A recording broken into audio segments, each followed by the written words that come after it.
Our top focus this evening, stern observations from the National Green Tribunal on that enormous sheet of oil that came along with the floodwaters in Chennai city, which has caused considerable damage to the eco-sensitive Ennore Creek area. Apart from inundating homes in some North Chennai localities, the oil is from the Chennai Petroleum Corporation Limited's refinery, which is near Ennore, which has reportedly leaked from the massive floodwaters during Cyclone Michaung. Dramatic aerial pictures that you see on your screen now show how far and wide the oil has spread into the sea and that eco-sensitive region. Apparently 20 square kilometers, according to experts. It has contaminated the coastline and the river Kosatalayar in the city, and the CPCL has employed about 75 fishing boats, which has been a matter of concern in terms of efforts, and local fishermen to clean the oil manually. Serious concerns have been raised by the Tamil Nadu government as well, and the NGT today, the National Green Tribunal, asked why more skimmers and oil suckers were not employed and warned of strict action in case of any further delay in cleaning efforts. The CPCL assured the tribunal that 95% of the oil will be cleared by Sunday, but there was no explanation on how the oil or the quantum that mixed with the flood waters in the first place. While it had data on water drained from the refinery, there was none on the oil flow. Joining me this evening is, of course, NDTV Sam Daniel, who's been tracking that story. But we also have with us Tamil Nadu's Additional Chief Secretary and also the Environment Secretary of the state, Supriya Sahu, who has been part of those efforts to try and mitigate the damage to that eco-sensitive region. Ma'am, thank you so much for joining us this evening in the midst of your busy schedule. But I just have the first question to you is there clarity on how this oil leaked? Because this would be extremely important to bring up precautionary measures for the future.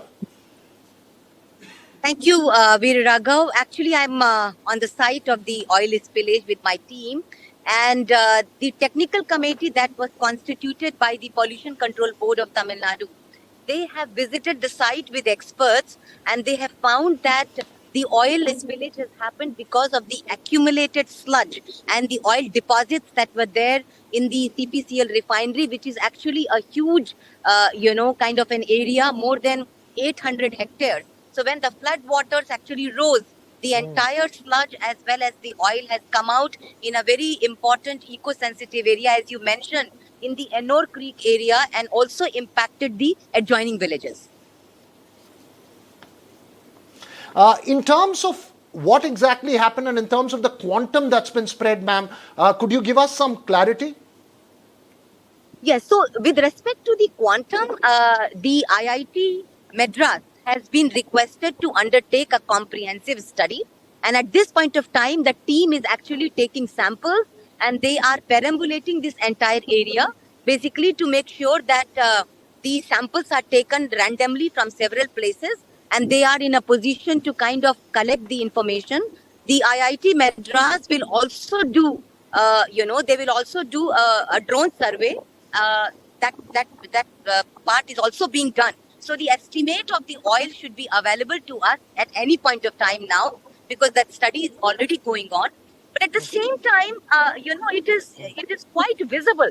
Raghav, if you see the villages which are located on the banks of the Ennore Creek, you can see that the oil-laden debris has kind of got deposited on the entire shore area. Apart from the fact that we also have the fishermen's boats are actually kind of smeared with the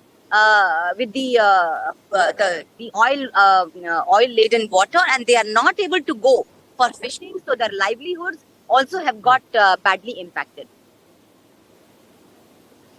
Ma'am, when you speak about the impact that we are seeing right now, the CPCL has told the National Green Tribunal that by Sunday it will clean up the mess. You are in a very experienced hand as far as the environmental issues are concerned. Do you really believe that this can be undone by Sunday? What's possibly your worst fear at this stage? I think that's a bit ambitious target. Though CPCL definitely, I must say that in the last few days, they have stepped up their efforts. And today, we are on the spot with my team, and they have deployed more than 100 boats, and each boat has about 3 people. So more than you have got 350 to 400 people who are working on the site. Apart from that, we have got 5 gully suckers, we have got oil skimmers, we also have got the JCBs, and we have got, sea cleaning specialized agency, which has positioned 25 of its specialized people. So I must say that the efforts are definitely going on. We are also requisitioning. We have already requisitioned people to come from the nearby ports, which is Chennai Port, Ennore Port, also from Paradeep. Several teams are landing tomorrow. But I would like to mention that one good thing that has happened is that we have been able to put in place more than 100 meters of oil boomers. So that has actually stopped the and the spread of oil in the sea or in the larger area. Oil boomers are extremely effective in controlling the spread of oil. So definitely, it's a bit ambitious target, but I would like to say that the efforts are on, and we will be in a position to know by the end of Saturday as to how many more days we would require. Raghav. And in terms of assessment of the ecological damage that has already happened to those regions? So we have undertaken the biological diversity or biological damage assessment, biological loss assessment that has already been taken by my team, an expert team. In fact, this area is full of mangroves, and it also is the, one part of it is also the nesting ground for turtles. It's the season for migratory birds. They come to these shores. So it is quite heartbreaking to see that, this is really getting impacted. But I must say that the government of Tamil Nadu definitely is putting its best effort. Honorable CM is reviewing the situation every day.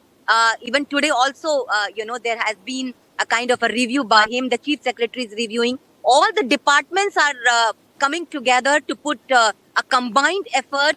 In fact, not only the biodiversity part, but even the health of people, looking at their health issues. Everything is being worked out, Raghav. Okay. My last question to you, ma'am, and I go back to the first question I asked. Because of the fact that flooding is now becoming a perennial feature for Chennai, we're supposed to be prepared for floods. There has to be some identification of the fault or the systems in place to prevent this kind of an oil leak in the future. That would possibly be your biggest task as you clean up this mess. And also, where do you see the government's role in this entire effort? No, government has an important role to play, and the pollution control board definitely, I think, has learned a lot from this experience. You see, Raghu, what has happened is that we have seen these kind of oil spills in the oceans, in the sea, and then you have the Coast Guard, and they have the big ships, and they have been able to manage it. But this kind of the oil leak, which is in a creek area, in a freshwater lake area, is something that is kind of first time, and it is also kind of a first time experience for all of us. So we have already kind of got onto the job to ensure that this should never ever happen again, and we are kind of preparing a kind of a standard operating protocol to make sure that monsoon preparedness should include the oil spillage strategy also as a very big strategy, as an integral part of the monsoon preparedness. And we shall do it. All right. Thank you so much, Supriya Sahu, there, Additional Chief Secretary and Environment Secretary of Tamil Nadu, who's there on location there. Thanks so much for joining us, ma'am. As I mentioned, we also have my colleague Sam Daniel, who's been tracking this story very closely. Sam, in terms of what's next, and you have reported extensively on this, what would be the biggest challenge right now for the government and for the authorities in cleaning up the mess? Well, Raghav, two things. One, to undo the damage done to this very eco-sensitive Ennore Creek, the livelihood for fishermen, because they say as long as there is smell of oil, the fish will not be there, and which means that they have lost their livelihood. We'll have to look at their other options and things to be done to make sure things are restored. Secondly, the impact, the health impact on the communities living around this area, who actually for a few days smelled, breathed the oil, because the water mixed with this oil spill had entered their homes, destroyed property, and is still prevalent inside the homes, on the streets and the areas adjoining the Buckingham Canal, which passes through several residential communities. And that's something the authorities have to check, because already many complain of respiratory issues, skin infections and things like that. As we speak now, ambulance is in place, medical teams are in place, undertaking health checkups. But that will be a long-term impact, and we'll have to check whether this impacts them. And many also want government help to clean up the area, clean up their homes, because their regular washing system at home, domestic powder or whatever we use, they say will not help in this case, and the government has to pay for that or arrange a scientific disinfection of sorts to make sure the area is clean. And the larger impact, the larger challenge would be to put in place a standard operating procedure, because in this case the government lost the crucial 4 to 5 days because they didn't really intervene to stop the spread, but rather they spent time investigating who and where things went wrong. And even a refinery like CPCL doesn't have an instant mechanism to stop the spread, and even as we speak they are still arranging for help from other ports like Chennai Port, Kamarajar Port, Paradeep, and from another agency in Chennai. They weren't prepared for this kind of a heavy flooding. Of course, the rainfall itself was unprecedented. So these are questions they have to ask and prepare infrastructure to be able to cater to these challenges of unprecedented flooding.